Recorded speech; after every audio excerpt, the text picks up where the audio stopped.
मराठवाड्यातील बीड जिल्ह्यातील अंबेजोगाई तालुक्यामध्ये नांदडी ममदापूर या गावामध्ये हे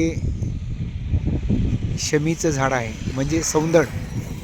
या मराठवाड्यामध्ये सगळंच मोठं 150 वर्षाचं हे झाड अगदी अंबेजोगाईच्या देवळा अंबेजोगाई या मार्गाच्या जवळ हे झाड आहेत. 2 खूप मोठे झाड आहेत.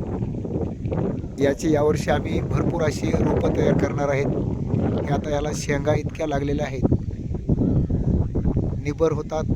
सर्वांना विनंती की उन्हाळ्यामध्ये सर्वांनी बीज संकलन करावे. येणाऱ्या काळामध्ये यावर्षी खूप मोठं तापमान वाढलेलं आहे. हे तापमान कमी करायचं असेल तर एक दिवस वसुंधरा दिन, जागतिक पर्यावरण दिन, वन दिन साजरा करून चालणार नाही.